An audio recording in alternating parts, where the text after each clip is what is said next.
Good evening, this is Mr. Wintermelon. So in the previous chapter of excretion, we learned that kidney have another function besides excretion, and that is kidney is a osmoregulator, which means kidney actually control or kidney help to maintain the water potential in our blood plasma.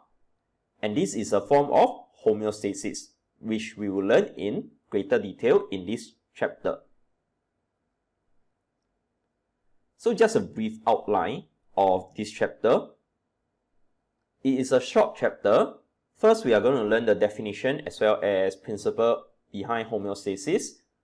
Then we are going to learn how our skin helps to maintain our constant body temperature. So, constant body temperature is a characteristic of something that you have learned in your primary school, and that is warm-blooded animal, because humans are warm-blooded animal, and homeostasis help to maintain our body temperature to be around 36.9 degrees Celsius. If you check our syllabus outline, you will find that you are supposed to learn how to define homeostasis as the maintenance of a constant internal environment, as well as explaining the basic principle of homeostasis by using negative feedback. So what is homeostasis? Let me open the door to let you see the mountain. Very quickly, homeostasis is the maintenance of constant internal environment. Then you might ask, isn't that what is stated in the syllabus outline? Yes, of course. So inside your syllabus outline, sometimes they are actually very nice. They will give you the definition. So when it is stated that you need to know that homeostasis is the maintenance of constant internal environment, use it for your answer. So homeo, right, is like. Stasis is static. So the structure of the word itself kind of leads to the meaning. Basically, maintaining a static. Static means doesn't change. A constant environment. Then you might ask, what are the factors that will contribute to our constant internal environment? And why do we have to keep them constant? To answer the second question, it is to allow an organism to be independent from the changes in the external environment. What we have learned in primary school is warm-blooded animal. That means we are able to control our body temperature. The better word to use is endotherm. That means we regulate our body temperature. Unlike a frog, if you bring a frog near a pot of hot water or boiling water, it will quickly escape. But instead of bringing it near a boiling water, you can actually throw a frog into tap water, then slowly increase the temperature. The frog, because it's unaware of the increase, will think that, oh, my blood is the same as my surrounding, I'm fine. So it cannot detect the change in the surrounding temperature, then it will easily be cooked to death inside the boiling water because it is unable to detect the change in the environment. It follows the temperature of the environment. And this is why it is a benefit for us to be able to maintain a constant internal environment so that we do not have to depend on external factor or let the external factor affect us. So what are the examples of homeostasis inside our body? Blood glucose level, we have learned it in the nutrition in human chapter, as well as later on we will also learn it in the homo chapter. Water potential, which we have previously learned in the chapter of excretion. Then the pH of our blood, we also sort of touch upon it because urea will affect the pH level, and so does carbon dioxide. Body temperature, which will be the focus of this chapter. Other example or factor which our body control is oxygen concentration, carbon dioxide concentration. If we have too much carbon dioxide inside our blood, we will just faint. Blood pressure as well as ion concentration. So those are also maintained by homeostasis. But the important one, I have written them down there. So those are the things that you must know for your O-level syllabus. So the principle of homeostasis, or how homeostasis works, is by negative feedback. Negative feedback is the response that brings about an opposite effect to the change that is detected.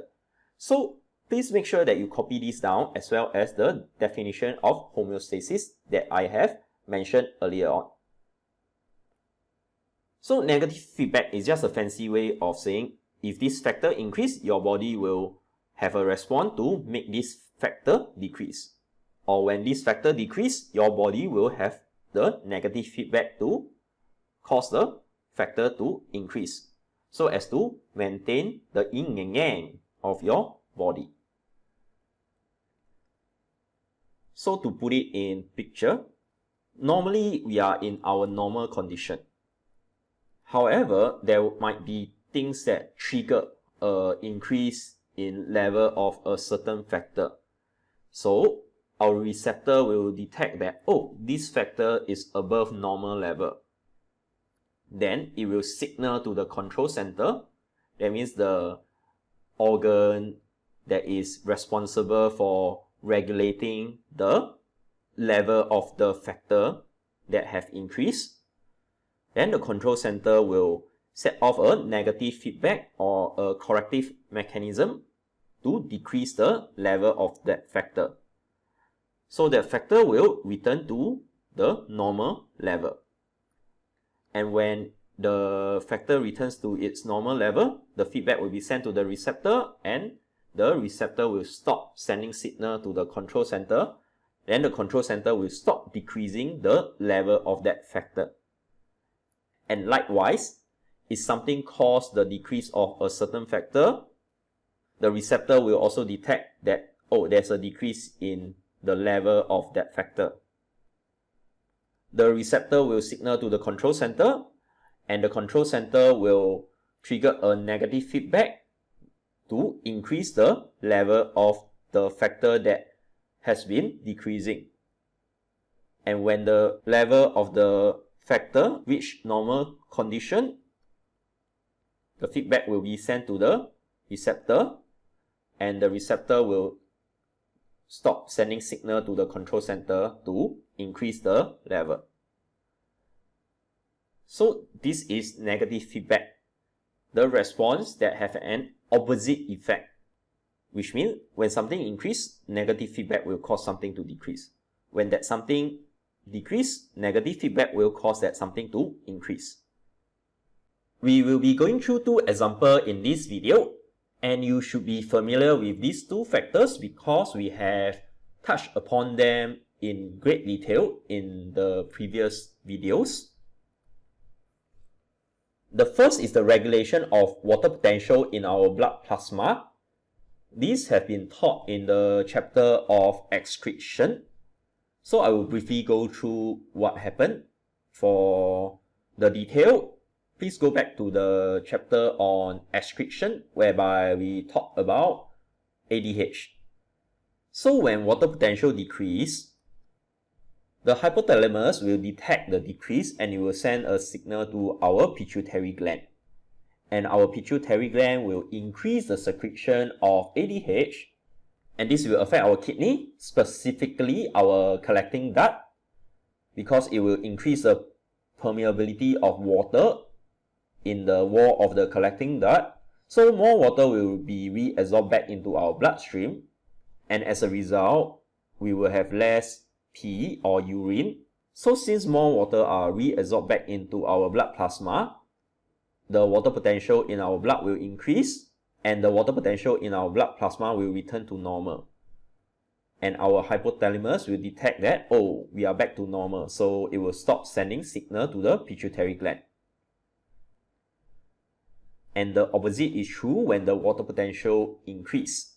So when the water potential increase, right, our hypothalamus will actually decrease the signal that is sent to our pituitary gland. So since our pituitary gland get less signal, right, it will decrease the secretion of ADH. So this will in turn decrease the water permeability of our collecting ducts, and less water will be reabsorbed back. So since less water is reabsorbed back, we will have more urine, then we'll pee the water out instead of the water being reabsorbed back.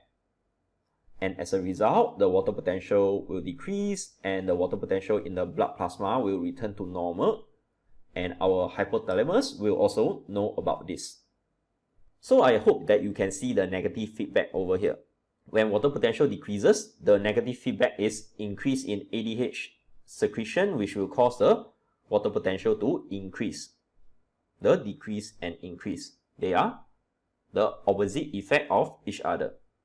And when water potential increase, let's say we drink a lot of water, the negative feedback will be decrease in ADH secretion, because this will result in the decrease in water potential. Again, water potential increase, you have a negative feedback to cause the water potential to decrease. So this is the principle of homeostasis. The next example is the regulation of blood glucose level, which we have briefly touched upon in the chapter of nutrition in human, and we'll go into greater detail in the chapter of hormone. So let me just briefly go through this as well. Some of the word might be new to you. So when blood glucose concentration decreases, it will be detected by our pancreas. So our pancreas is actually the organ that detects the change in blood glucose level. So the isolate of Langerhans in our pancreas will secrete this hormone called glucagon. Glucagon should be a new word to you. And glucagon will be transported to our liver and muscle.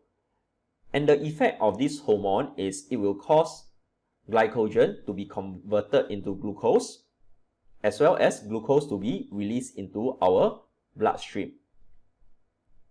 So the release of glucose into our bloodstream, it will cause the blood glucose concentration to increase, and blood glucose concentration will return to normal.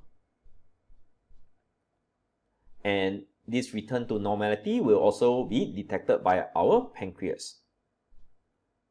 And likewise, the opposite, when blood glucose concentration increases, our pancreas will detect the increase and will trigger a negative feedback. The isolate of Langerhans in our pancreas will secrete insulin. Insulin, you might have heard of it before, and insulin will also be transported to our liver and muscle. So what this insulin does is it will increase the number of glucose channels on the cell surface, and this will result in the increase of glucose absorption, and glucose will also be converted into glycogen. And since glucose is being converted into glycogen, you will have less glucose inside our blood. And as a result, blood glucose concentration will decrease, and our pancreas will also detect that blood glucose concentration have returned to normal, so we will stop increasing the secretion of insulin. Again, I hope you can see the negative feedback down here.